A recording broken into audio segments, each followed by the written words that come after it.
In this video, I finally get to fly into Yarmouth Heliport, but things don't go quite to plan.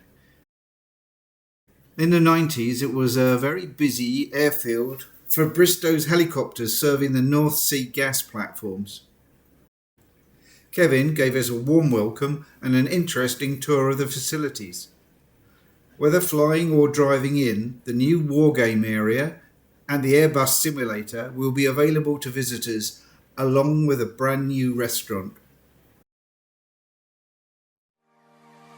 My name is Tim Palmer. I fly a Jodel DR1050 out of this farm strip in East Anglia.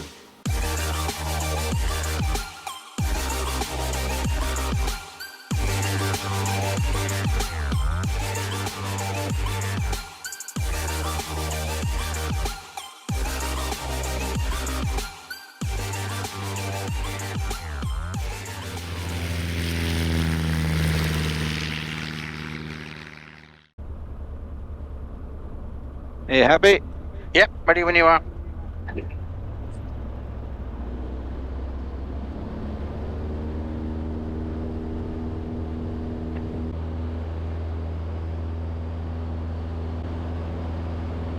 Large bird right there. Yeah.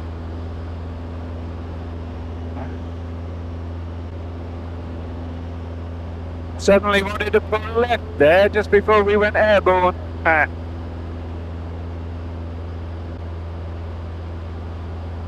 I don't know whether we're going to find that it's a bumpy day or not.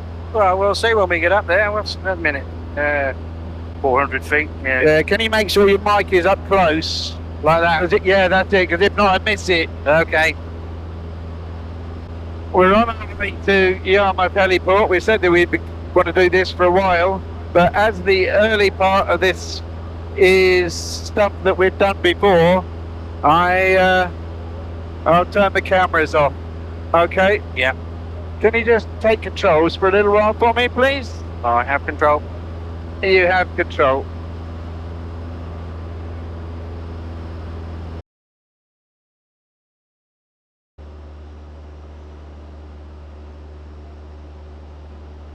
I'd been looking forward to this trip for quite a while.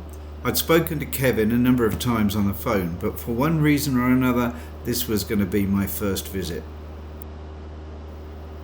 You'll see that this is another very bumpy flight, but the visibility was absolutely excellent. You heard me say that I was having trouble hearing Rob. While I was not filming, I changed his headset, which worked much better, but accidentally I knocked the jack plug, taking sound to the front camera, so unfortunately from that point I didn't capture any cockpit conversation or radio calls. This was not the only filming problem I had. You will see me working on the remote which controlled the underwing camera. It turned out that when I turned the Wi-Fi on before the flight, I must have switched the mode to still, so every time I turned the camera on, it just took a photograph. All very disappointing, as Rob keeps a boat on the Broads and was explaining all the interesting places he sails to. So the rest of the flight will be just two cameras, a voiceover and some background music. The videos I took on the ground are well worth waiting for, as Kevin and the team are working hard to develop the site, and he was kind enough to show us all around.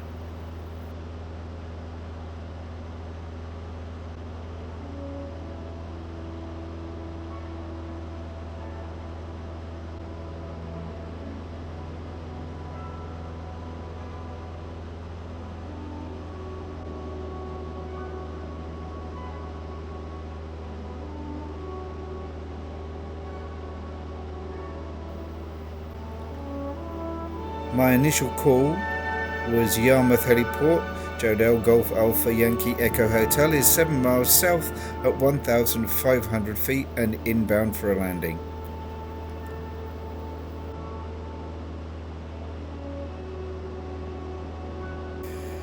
For those people who don't know, the Broads are a network of inland waterways that were originally medieval peat workings that have subsequently flooded, providing over 125 miles of navigable rivers and lakes.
Yarmouth Heliport, Golf Alpha Yankee Echo Hotel is overhead to join downwind left hand for 09.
Quite a strong crosswind pushed me beyond the centre line, which I know is not good practice.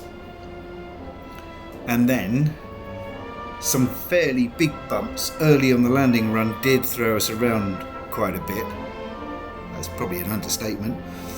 We did find out afterwards that the middle section of the runway is quite a lot smoother.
We had used the pro forma on the website to request PPR, and having shut down, we went off to find Kevin. When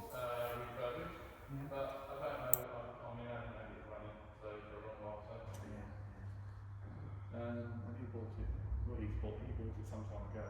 He's been in Coventry for a long while. Just recently came over. Get any help from dogs from the place as well? So this is where they're actually the operating area. Yeah. And then up there is where the operator will work or operate from, and you'll have all the computers and everything up there. Okay, yeah. There's a viewing gallery up the top there. Right. So behind that door there is the armoury. And then underneath there is where they get changed into their kit and stuff. So. And then this is the open space that will become whatever it is under the goggles. Yeah. Ah, nifty. When do you plan to get this open? June. Oh, this year? Oh, yeah. Good stuff. So in time for the summertime. Yeah, hopefully. That's the plan. Good.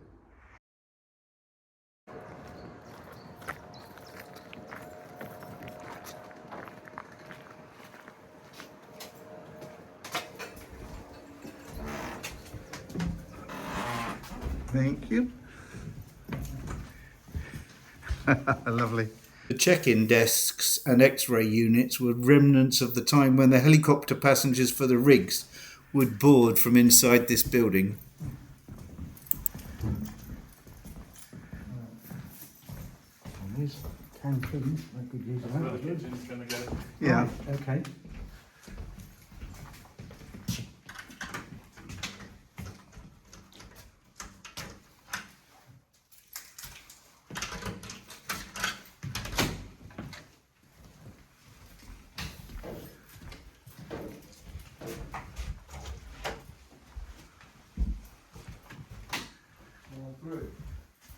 Usually Ian would do like a briefing in here and tell people what's going on with the how the simulation works. Yeah. And do all the briefing notes before he takes them through to the sim.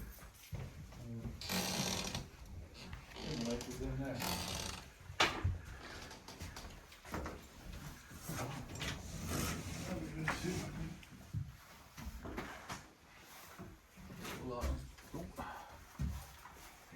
Need light. There's no light in there, unfortunately. There we go.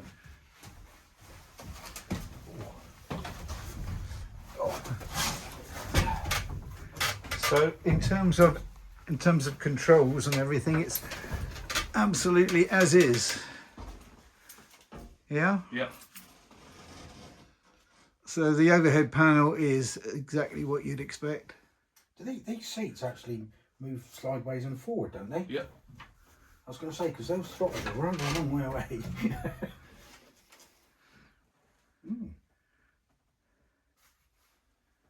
So what do you make of the side stick then? Well, yeah. Very much like... Oh, I think the actual control input is tiny, isn't it? Yeah, oh yeah, yeah. Yeah, very much so. And in there, I think somewhere there's usually a keypad, isn't there? I think that And looks there's like a that table with comes out Yeah. for an iPad or something. And then if you've got people who are actually using it, you've got 4 seats Plenty of seats for them to for sit on, yeah, other exactly. people to look at. So it would be, as we were talking about earlier, it would be straightforward that you could have a number of people for the hour. Overhead luggage. Right, but a number of people for the hour could fly circuits and therefore share in the cost. Yeah, yeah. Well, you'd have to speak to Ian about Oh, how, yeah. how you do that, but yeah, I'm sure that it could be organised. No, that's brilliant. So you do like an hour and a half probably. You probably need an hour and a half to do that. But Yeah, could but if do you that. shared that around, I That mean, cost, it wouldn't cost so much money, would it? six people. I mean, presumably he'd have to be in there. So where does he control the? Where's his computer? There, Yeah. Oh, so this is. there, and also this one here. If you move from that screen there, Okay, yeah. all that screen, all these screens here. Okay. So he can dial in whatever's going to happen from there. Yeah. Oh, nifty. Well, thank you very much for showing us. Brilliant. It's great, isn't it? It is absolutely brilliant. You say it came in from Italy? Yeah, they brought it in from Italy, so it was shipped over. Clip up. You will notice as I start up for the trip back that I'm wearing the Yarmouth Heliport 2026 black cap given to me by Kevin while we were having a hot drink. There was no fuel at Yarmouth, so we did in fact come back via Monydon. Thanks go out to Glenn, who came to our rescue there. Steve was in fact waiting for the tanker and a new delivery of avgas, but Glenn had a couple of cans in his car which he let us use.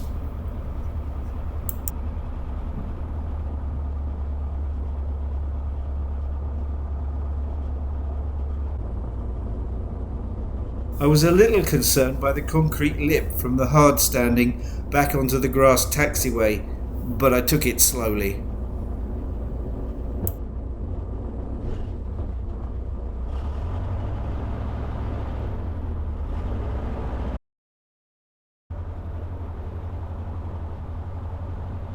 The windsock showed that the crosswind had picked up a bit, and I was wondering how this and the bumps would pan out. But we actually lifted off quite easily, and as we climbed out to the north, we had a good view of the Yarmouth Stadium used for dog racing and stock cars, as well as the horse track, which is a historic flat race course known for its straight 1 mile run.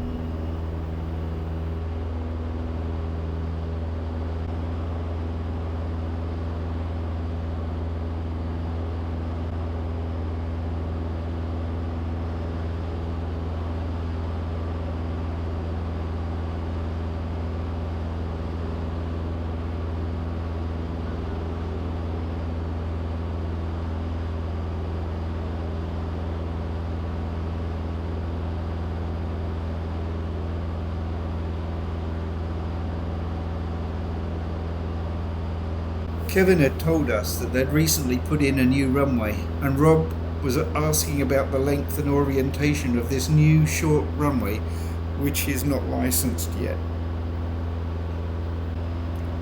Rob continued his interesting guided tour of the Broads on the way back, which unfortunately I didn't record because I was still not aware of the dislodged jack plug. The report card on this video was, I'm sure, must do better, and as I used to say to my staff, FA2D, fine attention to detail. But if you got this far, thank you, and if you get the chance to fly or drive into Yarmouth Heliport and see for yourself, and Kevin will be pleased to see you.